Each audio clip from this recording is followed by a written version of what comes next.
All right. Hello, everyone. My name is Allie Hanel. I'm the Senior Vice President for Social Impact at Steel Sports. And I am pleased to be here today with Lauren Bridges from the National Restaurant Association, as well as my colleague Felicity Day. I'm going to give you a few brief introductions of everyone here, and then Lauren will take it away with a presentation about allergens and how that applies to Strongest Steel Safety Month. So first, Felicity Day is here with us. She's been working in the soccer industry in Massachusetts for over 25 years. She has coached at the youth, high school, and college levels. Felicity has her United Soccer Coaches Premier license, as well as her UEFA C license, and she is currently the VP of Steel Experience at Steel Sports. Felicity is a mom to Olin, who's 16, and Hillary, who is 14. And she is also a proud Allergen parent. So she is in the trenches with all the parents out there who are trying to help their kids navigate this world with allergies, food allergies. And she's been a real advocate for our athletes at Steel Sports as well as a coach. And we've also got from the NRA here, Lauren Bridges Santana. Lauren has over 20 years experience working in the hospitality industry in all positions, including as a chef, as an instructor, and a curriculum designer. She attended Schoolcraft College to study culinary arts, and she notably worked for Zingerman's and James Beard award-winning chef Alex Young and Ari Weinzweig. So that was a really interesting tidbit. I also want to hear more about that, Lauren, if you'll share with us later on. Santana has clocked over 150,000 hours of direct instruction. That's 17 years of instruction and training experience with a diverse range of learners and environments, from high school students to individuals involved in the criminal justice system. At the National Restaurant Association, she has held roles in academic curriculum design, product management, and marketing and data. She currently holds a role as a research analyst for the ServSafe Business Services Division. And Lauren earned a BS from the University of Michigan, a master's from Purdue University in psychology, and is currently pursuing a doctorate in clinical psychology from the Chicago School of Professional Psychology. So her background is broad in this world of food, allergens, and how it impacts one's mental health. And so for Mentally Strong, week 3 of Strongest Steel Safety Month, I welcome you, Lauren, and I will turn it over to you. So, as you mentioned, we're here today to talk a little bit about food allergen awareness and the impact to mental health. And I'm very excited to be here partnering with Steel Sports so we can talk, especially how this issue impacts teammates, how it impacts coaches and other folks, parents, all of those great folks that are involved in the organization. So, there has been quite a bit of an epidemic in food allergies that has really gained pace over time. So, right now, we estimate that rates of food allergies are as high as 5 to 8% in children and 3 to 4% in adults. That's the entire population. The numbers, it's kind of difficult to decipher, but that affects approximately 32 million Americans. And what we have seen is that prevalence has increased drastically over time. So, as much as 50% between even 1999 and 2011. So, in particular, and a lot of folks are familiar with this kind of allergy, for peanuts and tree nuts, that prevalence has tripled in that amount of time since 1997 and 2008. Every year, something like over 200,000 people visit the emergency room, and over nearly 10,000 children are hospitalized for food allergy reactions. So, while fatalities are rare, they do occur. So, food allergies are incredibly serious. Not to mention that the economic consequences include over $1.7 billion. So that means between ordering special foods or having special diets, It also is representing those dollars that are not accounted for by people not going out to eat or avoiding entertaining and those sorts of things.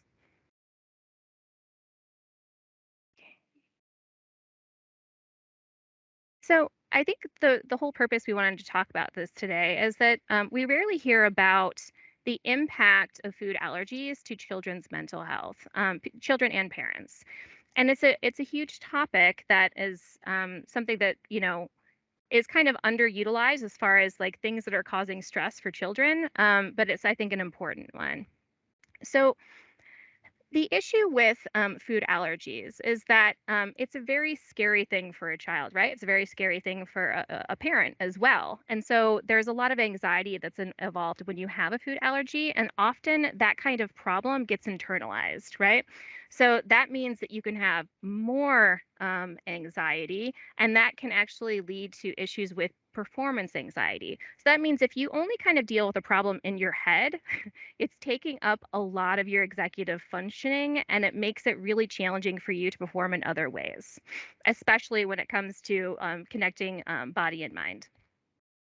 So, another thing, when we see children with anxiety, and especially around food allergies, they're often kind of, when a child has anxiety, it is expressed through something like a somatic complaint. So, it means I have a headache, I have a stomach ache, and really also makes it challenging for children to heal from injuries as well. So, anxiety kind of represents body aches and pains, and that's often how they experience it.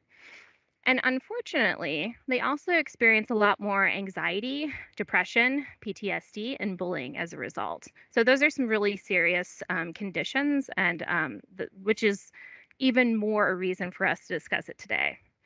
And of course, all of these various things, because normally a food allergy, it can't, you identify it early on in a child's life, but it can be later in life as well. But as far as when that food allergy is identified, that's how early it can affect child development. So it means that, as early as 6 months, identifying that there's a milk allergy, that can affect the relationship between parent, that can affect the way that the child experiences the environment. If eating time or mealtime is always stressful, the child really picks up on that, and it makes it stressful throughout its life. And of course, parents absolutely experience the stress just as much as the children do. So you might hear, the term, we've heard the term before, like, quote, helicopter parent, which when it comes to life and death and your child's life and death because of an allergy, yeah, absolutely. You're talking about a drone, right? Like, I mean, you absolutely are going to be watching every single thing because if your child's airway closes because they've consumed some amount of peanut, you're constantly in that fight or flight mode, right? And I'm sure you can attest to this, in any way your experiences. And I guess the one last thing I wanted to mention there. So, what we know too about when you're constantly in fight and flight, that can contribute to really negative health outcomes like throughout your lifespan. So, if you're constantly stressed, right, that can lead to things like early dementia, heart attack, high blood pressure, and on and on and on. So, and this is not something that you can, use self care to ease those stressors. This is something you're always constantly worried about. Okay. So we've kind of mentioned this before in the previous slide, but we can imagine if eating has a profound effect on a family's life, so do food allergies. So it really affects every aspect of a family and every point in a child's development. So everyday activities, just like going to the grocery store, going out to restaurants, traveling is a big one, attending a birthday party, even going to school, attending overnight camps, all these sorts of things that you might engage in, right, in steel sports. If you're sending your child off, if you are a child going off away, you're constantly worried about what you may eat, what you can eat. Is this safe? It's one of those things that sort of like kind of weighing on you, I think. Did you want to say something there? I thought I saw. No? We'll Well, I was see. just thinking Okay. that this is like a constant filter parents are carrying around. And Oh, I think yeah. us, especially at Steel Sports, the opportunity for coaches to be able to help carry that filter and help think for other people's children as their own, and that's such an important role of a coach in that situation. Absolutely, absolutely. Um, I don't know if the stress ever goes away for a parent, but you can absolutely make it less. I know that Felicity's smiling, so we want to like lessen that as much as possible, Yeah, because you're always going to and like you worry, say, there is stress, obviously, as an allergy parent, and I don't think it goes away. And as they get older, you think that they can handle it more, but then, are they taking more risks that you don't have as much kind of control over where they are, and people that right? they're hanging out with, and the situations where they are. So it's definitely stressful, and I think the more information that kids with allergies, other people especially without allergies, and the more understanding there is really important. And I do think that kids growing up these days have that understanding. I think they are growing up in an environment where their friends have allergies, which when I was growing up, it wasn't as prevalent. So um, Right. I do think it's, as Ali mentioned, it is important for our coaches at Steel, and being aware of the impact that allergies have. That's a really great point. There's definitely a generational impact, right? Like as we kind of saw from the data, this is snowballed in the last 25 years or so, and we really don't know the cause. It's really undetermined at this time. So I know that you and I have connected before, and so kids tend to understand this fairly well because they're used to it. There might be schools that are peanut free or nut free or allergen free. But it's yeah, the adults that are involved that need a little bit more training on this subject. So that's a really good point. Um, so I think that what we're all trying to avoid here, right, is avoidance as an adaptive strategy. So you don't want to avoid sport. You don't want to avoid, eating or avoid going out ever. We know that that can lead to a lot of other negative outcomes. Not to mention, if we develop avoidance as a strategy to our problems, we don't do well in our relationships, we don't do well in solving problems or social interaction, and that can just isolate a person even more. And Felicity, you touched on, of course, teenagers, right, as they're going through that period of time, risk taking is a big part of their development. And so we want to make sure that we can give them the tools to kind of be able to deal with things head on, but also stick up for themselves while they are kind of engaging in other developing self efficacy, I'll say, Mhm. behaviors. So I know the big thing that we wanted to talk the kind of the cross through here is that children with food allergies are often bullied at a much higher rate than their peers. And so it can be, taunting or threatening. The thing that's really dangerous is like, trying to get someone to eat something that might have, peanut or shrimp in it, like forced food ingestion, throwing food, or sometimes even adding an ingredient to their lunch, which is, certainly nefarious, I would say, to do. But what we've also kind of noticed, and I think what we pick up on this sometimes just being out in the world, right, is that adults are often the perpetrators of this. They might, I guess imagine yourself on like a flight when they might make the announcement. I'm sorry, folks, this is going to be a peanut free flight. We have someone on board with this, and you hear like grown adults go, oh, man, and sort of this like exacerbated thing, touching on that sort of generational aspect that we mentioned earlier. I think sometimes having a food allergy is equated with having a weakness for some reason. So you hear this sort of like, oh, you'll get over it, or there's all of these myths that are involved with food allergies, and it's really not fair for the kid. And we certainly wouldn't want an adult to participate in that. Um, and what happens is because we don't talk about this a lot, there's one great stat on here. 99% of teachers underestimated the amount of taunting directed at food allergic children. And so they only reported about 4% of those events, but it's going on in sort of this big kind of way behind the scenes. And it really has to do with just a food allergy. There's no other variables involved with this child that they're just, it's something that we can do something about, right? And I'll also mention parents also sometimes, I think, take on a little bit of this, the bullying as well. You might be a parent, a food allergic parent. You might be advocating for your child and say, hey, can we make this a peanut free snack zone? Can we just do this? It would really make me feel great if when we were traveling, we just didn't do this, this, or this. And I think sometimes, that anxiety about having to accommodate that can be directed at the parent in a negative way. So that's something we also want to avoid. So we mentioned a lot of the bad stuff about food allergies, but we wanted to also mention what we can do to address these things, right? So what we know right now is that at this point in time, there is absolutely no treatment or cure, right? Like there's no way that we can magically take a drug and you won't have a a food allergic reaction ever again. So the only way that we can combat this is through like avoidance of the food, right? Not just avoidance of society, but avoidance of the food item that might, cause the allergy. Um, Psychoeducation, what we're doing right now, we're learning about it, we're training. And then the reactive strategies, such as using something like an epinephrine administration, and that only happens as a reaction to when we know that something may have been that we know allergic reaction is onset. So it's sort of like the 911 sort of treatment.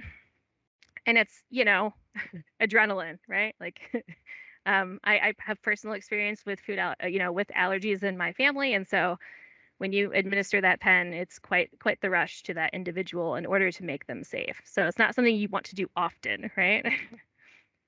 um, so what we understand for our purposes, right, is, education and training is the best way to address this. So we can support our kids with food allergies, so we can support our parents, so we can support coaches that might be interacting with all of these various folks. Training about food allergen awareness is really like the best sort of path, right?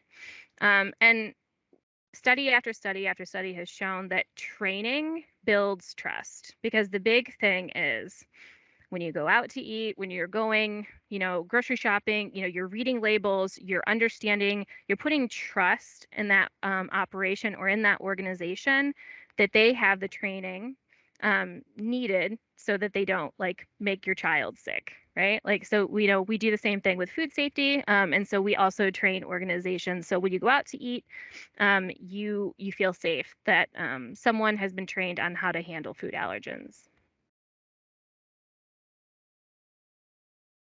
Any questions there? All right. So I wanted to kind of give like a brief overview too for folks out there of like what actually happens during a food allergic reaction. I thought that it might be good for, just to get sort of like here's the what we can do. So the biggest thing is like understanding what happens, right? So a person needs to be exposed to the allergen, right? Now, it can be truly microscopic amounts. That's one of the myths out there, that it needs to be, a tablespoon. That's not true, right? Like some people have allergy is on a spectrum. So someone might just inhale, particles of a food and become severely reactive to that substance. So often, actually, what we kind of have thought about is, the way that we sort of had to react to like COVID-19, that for infection control, like a lot of times food allergies are similar, right? Because it's can be just a tiny, tiny amount that can make someone sick. Not the same necessarily, but it's kind of nice to equate the two. And so it can be caused by eating, touching, inhaling. I mentioned that. And what happens is that basically, when that food allergen enters the body, it attacks the immune system, right? So your body has an alert system. And so histamine is what goes, they pull the lever and they say, all right, go team, go. And they start to produce things like hives, and they start to produce things to try to combat those things. But, if your body can't if the allergen is attacking those histamine receptors, like things will happen, like your throat might close, right? Your tongue might swell. All these things might happen because you may not have everything that you need in order to fight that invader, as it were. So again, it can be as mild as a rash or just some light swelling, but anaphylaxis is very serious, right? Like you don't have air going to your system, and it can result in a fatality. And Lauren, I think it's important as well, unfortunately, having gone through a couple of EpiPen episodes, Yeah, for people to realize that it's not always an anaphylactic reaction when you do need an EpiPen is sure. not always a case of someone just kind of falling down and not being able to breathe suddenly, Yeah. right? So typically it's you need that EpiPen, and when you have two symptoms, and so if it's hives plus kind of an itchy throat and things like that. So there have been instances where I've used an EpiPen on my son, and he's up and he's talking and he's telling me his symptoms, and when that second symptom happens, that's when we've given the EpiPen. And so it's just important for people to be like, they're not going to just suddenly stop breathing, right? As you say, Oh, they yeah. vary very drastically, and someone can be completely lucid and talking and still need the EpiPen. Oh, you're absolutely right. There's various degrees, and I am giving better than I do, but I'm giving just a very broad 10,000-foot sort of Yeah, overview. But no, you're definitely. absolutely right. I know with my husband, if I see a rash on his like chest, I'm like, okay. And sometimes I have like drawn a circle around it to see if it starts to grow. And then if it does, then yeah, then it's time to get that EpiPen. He got stung by something. All right. So, just to reinforce what we were just talking about. So, it could be all of these, it could be just one. Again, it's like a spectrum of how someone might react. Like everyone's immune system is very unique. So, they might react in a very different way. And of course, the varying degrees of exposure matters too. It can take just a microscopic speck to cause a reaction. So, rashes, hives, itching, that tingling sensation in the mouth. Sometimes it's a swelling. And you also might feel like abdominal cramping, wheezing, difficulty breathing, and that's not always the case, right? And so it just depends on what that person might experience. And again, we've also mentioned it can cause a loss of consciousness and sometimes death. So I think just sort of the broad strokes to give some tools to folks right now is preventing allergic reactions it can be as simple as just knowing who has a food allergy in your organization, supporting that individual, whomever it may be, and then just making it a practice in your operational organizational practices to share that information widely. Communication happens to be, according to many studies, the number one barrier to like something happening along the process of someone perhaps getting exposed to a food allergen. So when that communication breaks down in some way, whether it's in a restaurant or whether it's out on the fields at a tournament, right? Like being able to know who has the food allergy, how are we going to make sure that person stays safe? It should be just like any sort of roster, right? Knowing everybody's injuries or knowing everybody's stuff. It's critically important. This we go into this in much more depth in the training, but a really important thing to do is understanding what food allergen the person or food allergy the person may have, and then reading labels of items to understand if that particular item might contain a food allergen. It's always listed on the label if it's one of like the big 8 or soon to be big 9. And then, this of course goes when you're out to eat, being able to have access to ingredients and menus and all those great things, just being able to sort of understand that. It operations are unique, or whatever it may be. So it's really about finding sort of like a food allergen awareness plan that meets the needs of your organizations. again, some schools, they say, hey, we're going to be peanut free, or we're going to be, this free, or we're only, no home baked stuff, with some of those surprise things that might enter in there. So it just depends on what you want to do at your operation in order to kind of accommodate this. Again, it's whatever you can do. And then another good prevention mode, right, is preventing cross contact. And I'll kind of just give like a brief overview of what that is. So this is kind of similar to what we were talking about earlier with infection control and like COVID-19. So it's not like in food safety, sometimes if there's bad bugs in your food, you can cook them out, right? Or you can, there's a certain threshold of temperature or sanitizer, might, eliminate that. That's not the case with food allergen particles, right? So you really have to rigorously, just like with COVID-19, rigorously wash surfaces, rinse them, sanitize, and completely make sure that there's no food allergen still around or left over. Because with cross contact, what happens, it can be as silly as you've used tongs to grab, a peanut butter cookie, and you have gloves, tongs or gloves. You grab a peanut butter cookie, you set it down, and with the same hand, grabbing something like, an apple pie and serving that to someone. It can be just that, a simple contact that happened on your gloved hand, or with the tongs, that can pass along the food allergen to someone. And in that particular instance, it comes from a case study where there was a fatality, because if you're using the surface or your hands or utensil or even like your clothing that has exposure to food allergens, it can then contribute to cross contact. Does that make sense? I very oversimplified that.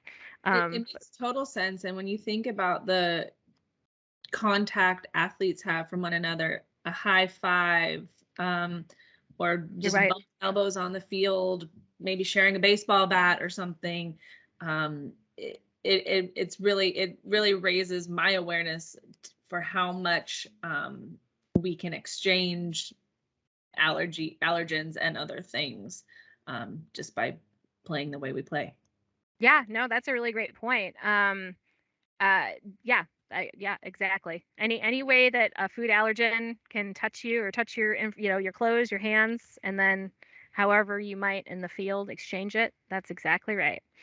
And so I kind of mentioned this a little bit earlier. So another great thing to prevent, food allergic reactions is removing the allergens and always finding kind of a clean space or a clean, a clean slate in order to serve the food item, or in order to make sure like hand-to-hand contact when they're high-fiving or any of that shaking hands doesn't occur. So cleaning areas like hands or surfaces. I'm trying to think of, it's like when you're passing out orange slices or something like that, it that is an instance where, you'd want to make sure, if someone were allergic to oranges, for example, you want to really make sure that, you're cleaning your hands, you're switching gloves, you're sanitizing and making sure that you don't pass on that particle to someone else. I'm thinking also about our national rituals of shaking hands when the coaches are greeting our kids as they arrive. And it goes back to your first prevention tip is knowing. So if we all know within our teams, maybe somebody has a peanut allergy on our team, and if I'm the coach, then I'm going to be very mindful. Did I eat a peanut butter sandwich today? Did I wash my hands before I met with the team? Or maybe on game days we just don't bring peanut butter sandwiches at all. There, the aspect of knowing Mhm. all the folks involved and the care that we can give all of our athletes is super important there. No, that's an excellent point. I know I've participated in conferences too, where teens got to sort of advocate on like about their life experiences with food allergies, and they did a really interesting session once where it's talking about like starting to date, right, like of a certain age, because sometimes that might involve some kissing. But like the concern, oh my gosh, did that person eat, a Thai peanut soup or, something like that? So, that is also something to be aware of. Now, I'm not saying that that would be happening on the field necessarily, but it's just you don't think about that until you've thought about every stage in life development and all the particular ways that you might come into contact, right? Certainly. It's relevant in all aspects. Yeah. So we have a great training, right? That it kind of addresses a lot of these things, and so it goes into much more depth on how to recognize those symptoms of food allergies. We recently passed legislation to change the big 8 allergens into the big 9, so including sesame is one of those most recognizable. Now, while there's like hundreds and thousands of possible allergens someone might have, there's kind of the 9 most common, and so we go into that in great detail. And those are what manufacturers are expected to label their products with too. So it says it contains nuts or it contains milk or something like that. And so we also go into great detail on how to identify those things on the labels, all the different ways that you can avoid and prevent cross contact. Like some folks have, their own special allergen space, like with a purple cutting board and tongs. And that also means like this is a safe kind of area for us to prep this item away from any other exposure. Um, so we also go into the communication process, which I think is really helpful because, again, that loss in communication, anytime that sort of gets disconnected or, it's not passed along, that's when, accidents can happen. And then, of course, we talk about the various components that you can kind of build a la carte, as it were, to create a food allergen awareness program that works for your organization and for your needs, right? And so the training, of course, it's a 30-minute training that we've kind of partnered on. And so hopefully in the future, we'll be able to offer that. All right. So I'm going to stop presenting right now. We can have, I guess, a little bit of a chat. Great. Well, while you're doing that, I was, as you're talking, I was thinking about our core values, right? Mhm. Teamwork, respect, integrity, and commitment. And I think so much of this messaging applies directly to our core values, especially teamwork, right? Knowing who's on your team, um, looking out for one another, treating everyone as they are the important humans that they are. Along with that, of course, goes respect, the empathy and kindness we should be treating our kids and colleagues with, especially those with food allergies, and just paying attention to the needs Right. of everyone. And to me, that's the integrity piece for coaches, especially, and then the commitment aspect. If we are committed to learning about our kids, and maybe that's as simple as adding notes like that to our rosters, so that we know that aspect of everyone, so that we can care for them appropriately. And Mhm. I've seen how great school children really rally around one another, and how careful they are, and that it's just a part of their language, and it's part of their practice. And I think that's a really great opportunity for us to make it a part of our practice as well. Absolutely. I think kids amaze you sometimes, right? Like how resilient they are and how thoughtful they are. So it depends on where you are in the country, but there's some states that have passed, laws or, that say, hey, we want to make sure kids are getting trained on this in school, right? So it's like becomes a part of the training that teachers might do. And yeah, they are insightful and they are. I think that they are taught how wrong bullying is too, in a different way than perhaps, again, that sort of generational impact is a little bit different. Yeah, and I think the more it is talked about, right? The more understanding, the more awareness for people that aren't that aren't directly related to allergies. And the more of that we can have, I think, the less anxiety there will be, with the kids that have that, because Hmm. they're definitely, I think, the mental aspects of having an allergy are greatly um, unknown, and not unknown, but unknown to others, right?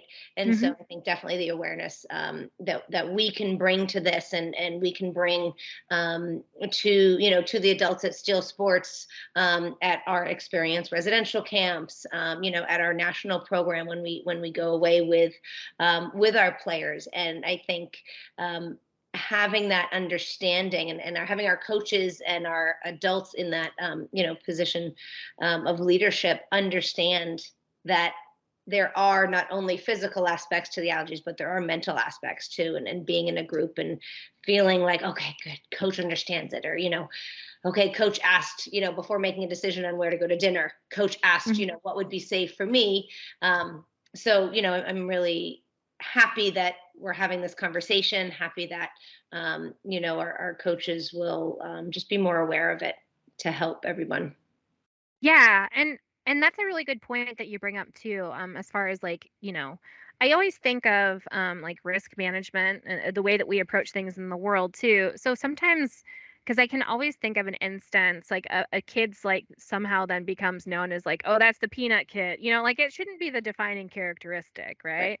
And we should think about that. Like, so if it's the choice between the place that everyone wants to go to or this other place that it can accommodate Mhm. allergies, right? Like we just make that choice Right. for, so there's not this sort of because it's constantly like making these choices that puts a lot of pressure that makes them feel Absolutely. separate and different. And that's not what we want to do, right? And that's just, I think that like one little thing that you can do to help, Yeah. a kid out, or planning menus so they just exclude that ingredient for Yep. everybody, right? And I'm sure, and I don't know how prevalent it is in your organization, but a lot of kids have this, right? So it's not just the one, right? It's many different Yep. things.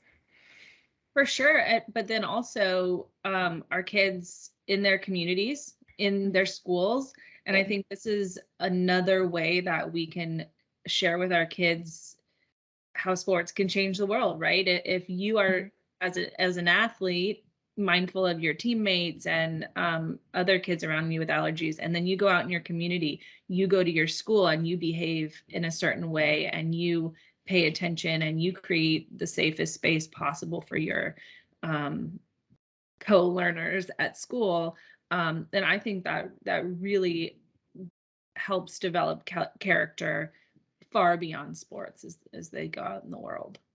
Absolutely. Empathy.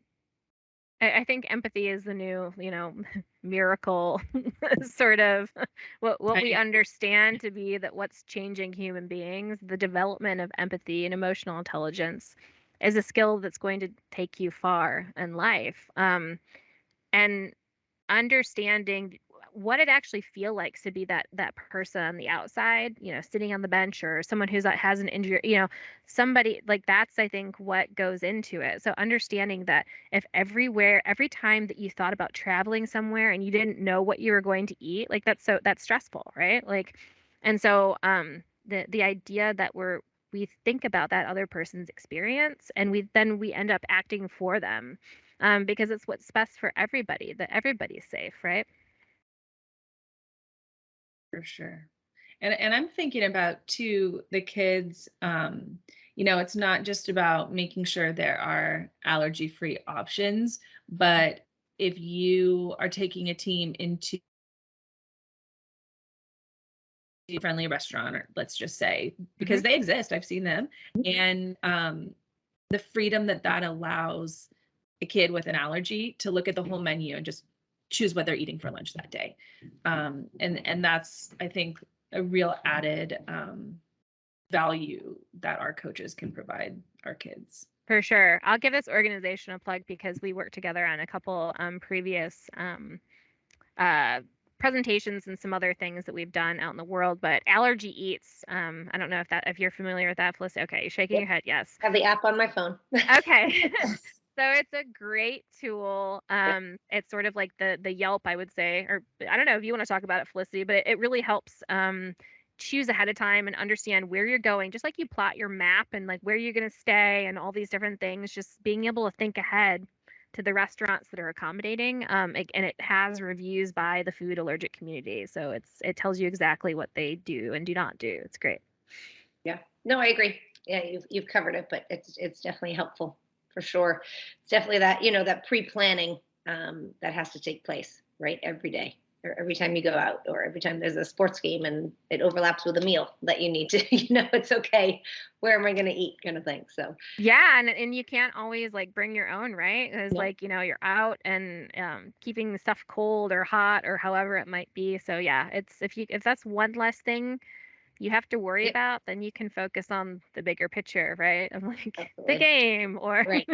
like Yeah. the other stuff out there for sure. Awesome. Any final questions for Lauren, Felicity? Any final words, Lauren, as you send us back out into the steel sports world? Final call to action, maybe? Final call to action. I think it's about that empathy piece, I think, for your organization, right? Like we want to spark that curiosity of like understanding someone else's experience. So understanding that food allergies are incredibly common and prevalent. They're not made up, right? Like they're not something just to make someone, quote unquote difficult. Like just understanding like and how little it may take, right, for someone to have a reaction. I think that's my big takeaways. Just being aware, engaging in this topic is a wonderful thing. Well, thank you. That's a really valuable message, and your presentation today was so great. I think that all involved will benefit from this: our athletes, our coaches, our staff, and certainly our families. So we really appreciate your time and this great training coming from the National Restaurant Association. And I'm looking forward to getting more info on that so we can share it widely with our families. And just as a reminder, we are deep in the midst of Strong as Steel Safety Month this April. This is sort of an acknowledgement of mentally strong, but it also applies to our physically strong week and certainly to safety first. And coming up next week is our Healthy Habits Week. So I hope that everyone has enjoyed these really valuable facts and strategies for supporting our athletes and family members with allergies. And Lauren, Felicity, thank you again for the time today and for sharing your expertise. Thank you so much for having me. Thanks, Allie.